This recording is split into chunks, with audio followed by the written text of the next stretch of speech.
নমস্কার। আমার গল্পমালায় আপনাদের আবারও স্বাগত।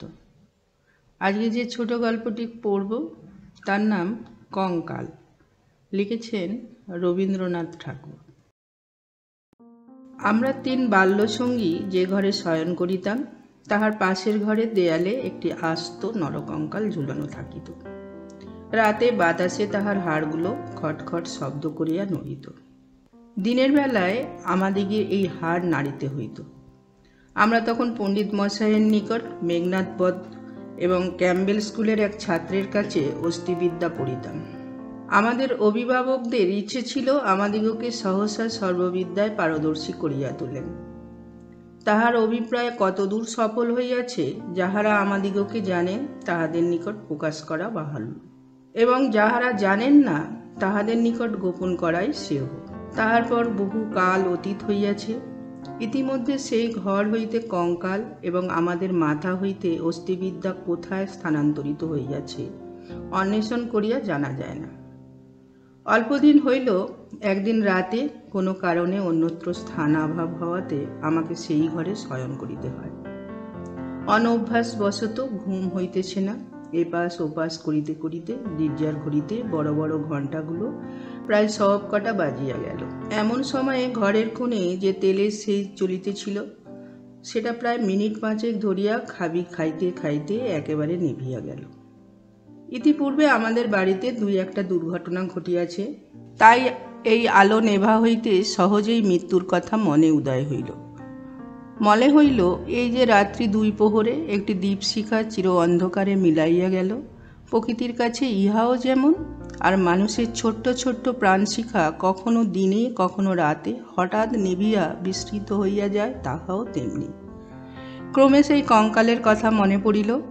তাহার জীবিতকালের বিষয়ে কল্পনা করিতে করিতে সহসা মনে হইল একটি চেতন পদার্থ অন্ধকারে ঘরের দেয়াল হাতড়াইয়া আমার মশারির চারিদিকে ঘুরিয়া ঘুরিয়া বেড়াইতেছে। তাহার ঘন ঘন নিঃশ্বাসের শব্দ শোনা যাইতেছে। সে যেন কি খুঁজিতেছে, পাইতেছে না, এবং দ্রুততর বেগে ঘরময় প্রদক্ষিণ করিতেছে। নিশ্চয়ই বুঝিতে পারিলাম সমস্তই আমার নিদ্রাহীন উষ্ণ মস্তিষ্কের কল্পনা, এবং আমার মাথার মধ্যে বোঁ বোঁ করিয়া যে রক্ত ছুটিতেছে তাহাই দ্রুত পদশব্দের মতো শুনাইতেছে। কিন্তু তবু গা ছমছম করিতে লাগিল। জোর করিয়া এই অকারণ ভয় ভাঙিবার জন্য বলিয়া উঠিলাম, কে ও? পদশব্দ আমার মশারির কাছে আসিয়া থামিয়া গেল, এবং একটা উত্তর শুনিতে পাইলাম, আমি। আমার সেই কঙ্কালটা কোথায় গেছে তাই খুঁজিতে আসিয়াছি। আমি ভাবিলাম নিজের কাল্পনিক সৃষ্টির কাছে ভয় দেখানো কিছু নয়। পাশবালিশটা সবলে আঁকড়াইয়া ধরিয়া চিরপরিচিতের মতো অতি সহজ সুরে বলিলাম, এই দুপুর রাতে বেশ কাজটি বাহির করিয়াছ, তা সে কঙ্কালে এখন আর তোমার আবশ্যক? অন্ধকারে মশারির অত্যন্ত নিকট হইতে উত্তর আসিল, বলো কি? আমার বুকের হাড় যে তাহারই মধ্যে ছিল, আমার 26 বছরের যৌবন যে তাহার চারিদিকে বিকশিত হইয়াছিল, একবার দেখিতে ইচ্ছে করে না? আমি তৎক্ষণাৎ বলিলাম, হ্যাঁ, কথাটা সঙ্গত বটে, তা তুমি সন্ধান করোগে যাও, আমি একটু ঘুমাইবার চেষ্টা করি।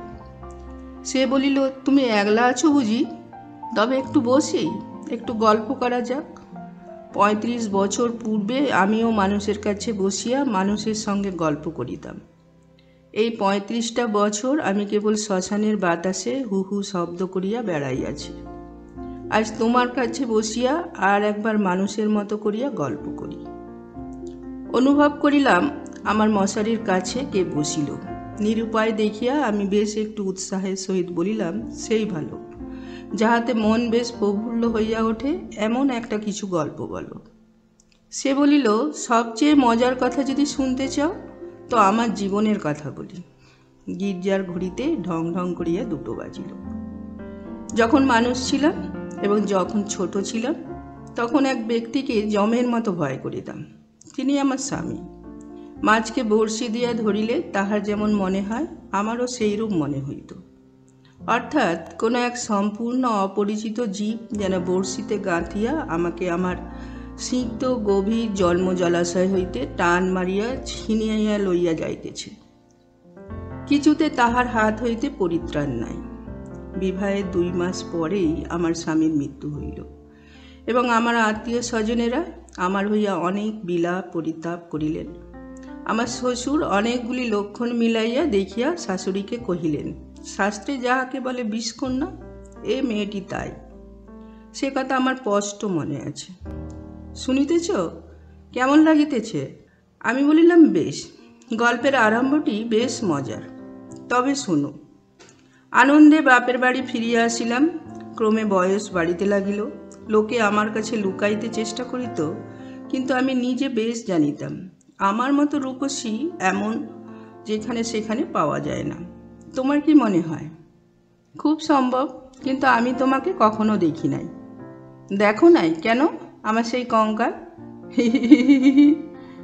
আমি ঠাট্টা করিতেছি। তোমার কাছে কি করিয়া প্রমাণ করিব যে সেই দুটো শূন্য চক্ষু কোটরের মধ্যে বড় বড় টানা দুটি কালো চোখ ছিল, এবং রাঙা ঠোঁটের ওপরে যে মৃদু হাসিটুকু মাখানো ছিল, এখনকার অনাবৃত দন্তসার বিকট হাস্যের সঙ্গে তাহার কোনো তুলনাই হয় না। এবং সেই কয়খানা দীর্ঘ শুষ্ক অস্থিখণ্ডের ওপর এত লালিত্য, এত লাবণ্য, যৌবনের এত কঠিন কমল নিটোল পরিপূর্ণতা প্রতিদিন প্রস্ফুটিত হইয়া উঠিতেছিল, তোমাকে তাহা বলিতে গেলে হাসি পায় এবং রাগও ধরে। আমার সেই শরীর হইতে যে অস্থিবিদ্যা শেখা যাইতে পারে, তাহা তখনকার বড় বড় ডাক্তারেরাও বিশ্বাস করিত না। আমি জানি একজন ডাক্তার তাহার কোনো বিশেষ বন্ধুর কাছে আমাকে কনক চাপা বলিয়াছিলেন। তাহার অর্থ এই, পৃথিবীর আর সকল মানুষই অস্থিবিদ্যা এবং শরীরতত্ত্বের দৃষ্টান্ত স্থল ছিল, কেবল আমি সৌন্দর্যরূপী ফুলের মতো ছিলাম। কনক চাপার মধ্যে কি একটা কঙ্কাল আছে? আমি যখন চলিতাম তখন আপনি বুঝিতে পারিতাম যে একখণ্ড হীরা নড়াইলে তাহার চারিদিক হইতে যেমন আলো ঝকমক করিয়া ওঠে, আমার দেহের প্রত্যেক গতিতে তেমনি সৌন্দর্যের ভঙ্গি নানা স্বাভাবিক হিল্ললে চারিদিকে ভাঙিয়া পড়িত। আমি মাঝে মাঝে অনেকক্ষণ ধরে নিজের হাত দুখানি নিজে দেখিতাম। পৃথিবীর সমস্ত উদ্যত পৌরসের মুখে রাস লাগাইয়া মধুরভাবে বাগাইয়া ধরিতে পারে এমন দুইখানি হাত। সুভদ্রা যখন অর্জুনকে লইয়া দীপ্ত ভঙ্গিতে আপনার বিজয়রথ বিস্মৃত 3 লোকের মধ্যে দিয়ে চালাইয়া লইয়া গিয়াছিলেন, তাহার বোধ করি এইরূপ দুখানি অস্থূল সুডল বাহু, আরক্ত করতল এবং লাবণ্য শিখার মতো অঙ্গুলি ছিল। কিন্তু আমার সেই নির্লজ্জ নিবারণ চিরবিদ্ধ কঙ্কাল তোমার কাছে আমার নামে মিথ্যা সাক্ষ্য দিয়াছে। আমি তখন নিরুপায় নিরুত্তর ছিলাম। এই জন্য পৃথিবীর সবচেয়ে তোমার ওপর আমার বেশি রাগ। ইচ্ছে করে আমার সেই 16 বছরের জীবন্ত যৌবন তাপে উত্তপ্ত আরক্তিম রূপখানি একবার তোমার চোখের সামনে দাঁড় করাই, বহু কালের মতো তোমার 2 চক্ষে নিদ্রা ছুটাইয়া দিই, তোমার অস্থিবিদ্যাকে অস্থির করিয়া দেশ ছাড়া করি। আমি বলিলাম, তোমার গা যদি থাকিত তো গা ছুঁইয়া বলিতাম সে বিদ্যার লেশ মাত্র আমার মাথায় নাই। আর তোমার সেই ভুবনমোহন পূর্ণ যৌবনের রূপ রজনীর অন্ধকার পটের ওপরে জাজ্বল্যমান হইয়া ফুটিয়া উঠিয়াছে, আর অধিক বলিতে হইবে না। আমার কেহ সঙ্গিনী ছিল না। দাদা প্রতিজ্ঞা করিয়াছিলেন বিবাহ করিবেন না। অন্তঃপুরে আমি একা, বাগানের গাছতলায় আমি একা বসিয়া ভাবিতাম সমস্ত পৃথিবী আমাকেই ভালোবাসিতেছে, সমস্ত তারা আমাকে নিরীক্ষণ করিতেছে। বাতাস ছল করিয়া বারবার দীর্ঘ নিঃশ্বাসে পাশ দিয়া চলিয়া যাইতেছে, এবং সে তৃণাসনে পা দুটি মেলিয়া বসিয়া আছি। তাহার যদি চেতনা থাকিত তবে সে পুনর্বার অচেতন হইয়া যাইত। পৃথিবীর সমস্ত যুবা পুরুষ ওই তৃণপুঞ্জ রূপে দল বাঁধিয়া নিস্তব্ধে আমার চরণবর্তী হইয়া দাঁড়াইয়াছে। এই রূপ আমি কল্পনা করিতাম। হৃদয়ে অকারণে কেমন বেদনা অনুভব হইত। দাদার বন্ধু শশীশেখর যখন মেডিকেল কলেজ হইতে পাস হইয়া আসিলেন, তখন তিনিই আমাদের বাড়ির ডাক্তার হইলেন। আমি তাহাকে পূর্বে আড়াল হইতে অনেকবার দেখিয়াছি। দাদা অত্যন্ত অদ্ভুত লোক ছিলেন। পৃথিবীটাকে যেন ভালো করিয়া চোখ মিলিয়া দেখিতেন না। সংসারটা যেন তাহার পক্ষে যথেষ্ট ফাঁকা নয়, এই জন্য সরিয়া সরিয়া একেবারে প্রান্তে গিয়া আশ্রয় লইয়াছেন। তাহার বন্ধুর মধ্যে এক শশীশেখর, সেই জন্য বাহিরের যুবকদের মধ্যে আমি এই শশীশেখরকেই সর্বদা দেখিতাম। এবং যখন আমি সন্ধ্যাকালে পুষ্পতরুতলে সম্রাজ্ঞীর আসন গ্রহণ করিতাম, তখন পৃথিবীর সমস্ত পুরুষ জাতি শশীশেখরের মূর্তি ধরিয়া আমার চরণাগত হইত। শুনিতেছ, কি মনে হইতেছে? আমি সনিশ্বাসে বলিলাম, মনে হইতেছে শশীশেখর হইয়া জন্মিলে বেশ হইত। আগে সবটা শোনো। একদিন বাদলার দিনে আমার জ্বর হইয়াছে। ডাক্তার দেখিতে আসিয়াছেন। সেই প্রথম দেখা। আমি জানালার দিকে মুখ করিয়াছিলাম। সন্ধ্যার লাল আভাটা পড়িয়া রুগ্ন মুখের বিবর্ণতা যাহাতে দূর হয়। ডাক্তার যখন ঘরে ঢুকিয়াই আমার মুখের দিকে একবার চাহিলেন, তখন আমি মনে মনে ডাক্তার হইয়া কল্পনায় নিজের মুখের দিকে চাহিলাম। সেই সন্ধ্যালোকের কমল বালিশের ওপরে একটি ঈষৎ ক্লিষ্ট কুসুম পেবল মুখ অসংযমিত চূর্ণ কুন্তল ললাটের ওপর আসিয়া পড়িয়াছে এবং লজ্জায় আনমিত বড় বড় চোখের পল্লব কপলের ওপর ছায়া বিস্তার করিয়াছে। ডাক্তার নম্র মৃদুস্বরে দাদাকে বলিলেন, একবার হাতটা দেখিতে হইবে। আমি গাত্রাবরণের ভিতর হইতে ক্লান্ত সুগল হাতখানি বাহির করিয়া দিলাম। একবার হাতের দিকে চাহিয়া দেখিলাম, যদি নীলবর্ণ কাঁচের চুড়ি পরিতে পারিতাম তো আরও বেশ মানাইত। রোগীর হাত লইয়া নাড়ি দেখিতে ডাক্তারের এমন ইতস্তত ইতিপূর্বে কখনো দেখি নাই। অন্তত অসংলগ্নভাবে কম্পিত অঙ্গুলিতে নাড়ি দেখিলেন। তিনি আমার জ্বরের উত্তাপ বুঝিলেন। আমিও তাহার অন্তরের নাড়ি কিরূপ চলিতেছে কতকটা আভাস পাইলাম। বিশ্বাস হইতেছে না? আমি বললাম, অবিশ্বাসের কোনো কারণ দেখিতেছি না। মানুষের নাড়ি সকল অবস্থায় সমান চলে না।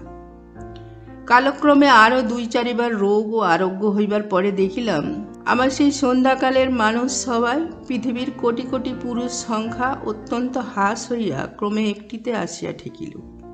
আমার পৃথিবী প্রায় জনশূন্য হইয়া আসিল। জগতে কেবল একটি ডাক্তার আর একটি রোগী অবশিষ্ট রহিল। আমি গোপনে সন্ধ্যাবেলা একটি বাসন্তী রঙের শাড়ি পরিতাম।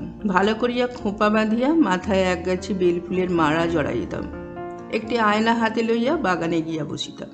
কেন? আপনাকে দেখিয়া কি আর পরিতৃপ্ত হয় না? বাস্তবিকই হয় না? কেননা আপনি আপনাকে দেখিতাম না। আমি তখন একলা বসিয়া 2 জন হইতাম। আমি তখন ডাক্তার হইয়া আপনাকে দেখিতাম, মুগ্ধ হইতাম এবং ভালোবাসিতাম এবং আদর করিতাম, অথচ পানের ভিতরে একটা দীর্ঘ নিঃশ্বাস সন্ধ্যা বাতাসের মতো হু হু করিয়া উঠিত। সেই হইতে আমি আর একলা ছিলাম না। যখন চলিতাম নত নেত্রে চাহিয়া দেখিতাম পায়ের অঙ্গুলিগুলি পৃথিবীর ওপরে কেমন করিয়া পড়িতেছে এবং ভাবিতাম এই পদক্ষেপ আমার নতুন পরীক্ষার্থীর্ণ ডাক্তারের কেমন লাগে। মধ্যাহ্নে জানলার বাইরে ঝাঁঝা করিত, কোথাও সারা শব্দ নাই। মাঝে মাঝে এক একটা চিল অতি দূর আকাশে শব্দ করিয়া উড়িয়া যাইত এবং আমার উদ্যান প্রাচীরের বাইরে খেলনাওয়ালা সুর করিয়া চাই খেলনা চাই, চুড়ি চাই করিয়া ডাকিয়া যাইত।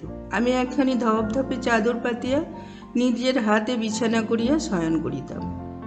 একখানি অনাবৃত বাহু কমল বিছানার ওপরে যেন অনাদরে মেলিয়া দিয়া ভাবিতাম, এই হাতখানি এমনি ভঙ্গিতে কে যেন দেখিতে পাইল, কে যেন 2খানি হাত দিয়া তুলিয়া লইল, কে যেন ইহার আরক্ত করতলের ওপর একটি চুম্বন রাখিয়া দিয়া আবার ধীরে ধীরে ফিরিয়া যাইতেছে। মনে করো এইখানি গল্পটা যদি শেষ হয় তাহলে কেমন হয়? আমি বললাম, মন্দ হয় না, একটু অসম্পূর্ণ থাকে বটে, কিন্তু সেটুকু আপন মনে পূরণ করিয়া লইতে বাকি রাতটুকু বেশ কাটিয়া যায়। কিন্তু তাহলে গল্পটা যে বড় গম্ভীর হইয়া পড়ে, ইহার উপহাসটুকু থাকে কোথায়? ইহার ভিতরকার কঙ্কালটা তাহার সমস্ত দাঁত কটি মেলিয়া দেখা দেয় কই? তারপরে শোনো, একটুখানি পসার হইতেই আমাদের বাড়ির একতলায় ডাক্তার তাহার ডাক্তারখানা খুলিলেন। তখন আমি তাহাকে মাঝে মাঝে হাসিতে হাসিতে ঔষধের কথা, বিষের কথা, কি করিলে মানুষ সহজে মরে, এই সকল কথা জিজ্ঞাসা করিতাম। ডাক্তারের কথায় ডাক্তারের মুখ খুলিয়া যাইত। শুনিয়া শুনিয়া মৃত্যু যেন পরিচিত ঘরের লোকের মতো হইয়া গেল। ভালোবাসা এবং মরণ কেবল এই দুটোকেই পৃথিবীময় দেখিলাম। আমার গল্প প্রায় শেষ হইয়া আসিয়াছে, আর বড় বাকি নাই। আমি মৃদুস্বরে বলিলাম, রাত্রিও প্রায় শেষ হইয়া আসিল।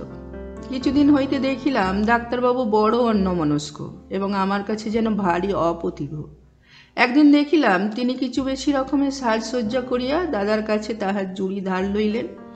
রাতে কোথায় যাইবেন? আমি আর থাকিতে পারিলাম না। দাদার কাছে গিয়া নানা কথার পর জিজ্ঞাসা করিলাম, হ্যাঁ দাদা, ডাক্তারবাবু আজ জুড়ি লইয়া কোথায় যাইতেছেন? সংক্ষেপে দাদা বলিলেন, মরিতে। আমি বলিলাম, না, সত্য করিয়া বলো না। তিনি পূর্বাপেক্ষা কিঞ্চিৎ খোলসা করিয়া বলিলেন, বিবাহ করিতে। আমি বলিলাম, সত্য নাকি? বলিয়া অনেক হাসিতে লাগিলাম।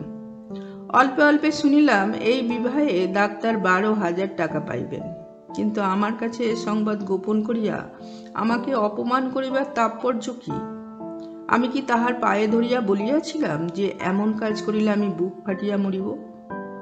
পুরুষদের বিশ্বাস করিবার জো নাই। পৃথিবীতে আমি একটি মাত্র পুরুষ দেখিয়াছি এবং এক মুহূর্তে সমস্ত জ্ঞান লাভ করিয়াছি। ডাক্তার রোগী দেখিয়া সন্ধ্যার পূর্বে ঘরে আসিলে আমি প্রচুর পরিমাণে হাসিতে হাসিতে বলিলাম, কি ডাক্তার মহাশয়, আজ নাকি আপনার বিবাহ? আমার প্রফুল্লতা দেখিয়া ডাক্তার যে কেবল অপ্রতিভ হইলেন তাহা নহে, ভারী বিমর্ষ হইয়া গেলেন।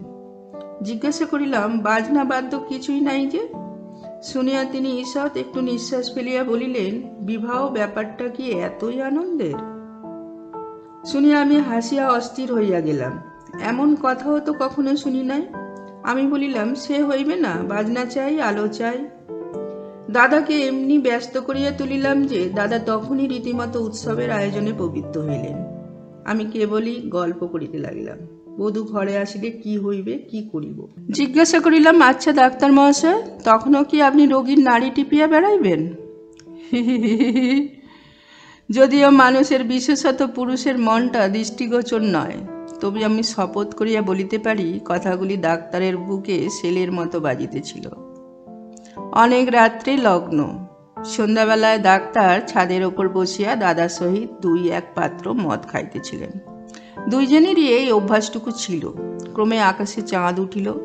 আমি হাসিতে হাসিতে আসিয়া বলিলাম, ডাক্তার মশাই, ভুলিয়া গেলেন নাকি? যাত্রার যে সময় হইয়াছে। এইখানে একটা সামান্য কথা বলা আবশ্যক। ইতিমধ্যে আমি গোপনে ডাক্তারখানায় গিয়া খানিকটা গুঁড়া সংগ্রহ করিয়া আনিয়াছিলাম এবং সেই গুঁড়ার কিয়দাংশ সুবিধামতো অলক্ষিতে ডাক্তারের গ্লাসে মিশাইয়া দিয়াছিলাম। কোন গুঁড়া খাইলে মানুষ মরে ডাক্তারের কাছে শিখিয়াছিলাম।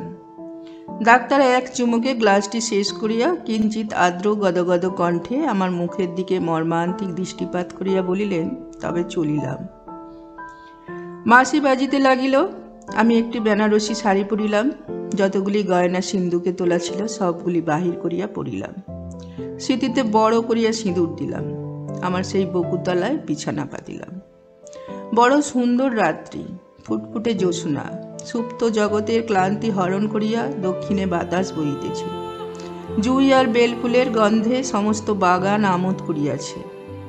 বাঁশির শব্দ যখন ক্রমে দূরে চলিয়া গেল, জ্যোৎস্না যখন অন্ধকার হইয়া আসিতে লাগিল, এই তরুপল্লব এবং আকাশ আজ অন্যকাল ঘর দুয়ার লইয়া পৃথিবী যখন আমার চারিদিক হইতে মায়ার মতো মিলিয়া যাইতে লাগিল, তখন আমি নেত্র নির্মিলন করিয়া হাসিলাম। ইচ্ছা ছিল যখন লোকে আসিয়া আমাকে দেখিবে তখন এই হাসিটুকু যেন রোগীর নেশার মতো আমার ঠোঁটের কাছে লাগিয়া থাকে। ইচ্ছা ছিল যখন আমার অনন্ত রাত্রির বাসর ঘরে ধীরে ধীরে প্রবেশ করিব তখন এই হাসিটুকু এখান হইতে মুখে করিয়া লইয়া যাইব। কোথায় বাসর ঘর? আমার সে বিবাহের বেশ কোথায়? নিজের ভিতর হইতে একটা খটখট শব্দে জাগিয়া দেখিলাম আমাকে লইয়া 3টি বালক অস্তিবিদ্যা শিখিতেছে। বুকের যেখানে সুখ দুঃখ ধুকধুক করিত এবং যৌবনের পাবড়ি প্রতিদিন একটি একটি করিয়া প্রস্ফুটিত হইত, সেইখানে বেত্র নির্দেশ করিয়া কোন অস্থির কি নাম মাস্টার শিখাইতেছে। আর সেই যে অন্তিম হাসিটুকু ওষ্ঠের কাছে ফুটাইয়া তুলিয়াছিলাম তাহার কোনো চিহ্ন দেখিতে পাইয়াছিলে কি? গল্পটা কেমন লাগিল? আমি বলিলাম, গল্পটি বেশ প্রফুল্লকর। এমন সময় প্রথম কাক ডাকিল। জিজ্ঞাসা করিলাম, এখনো আছো কি? কোনো উত্তর পাইলাম না। ঘরের মধ্যে ভোরের আলো প্রবেশ করিল। গল্পটি কেমন লাগলো কমেন্ট করে জানাবেন। ভালো লাগলে একটা লাইক দিবেন আর আপনাদের প্রিয় মানুষের সাথে শেয়ার করবেন।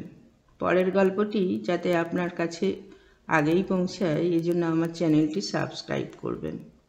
নমস্কার।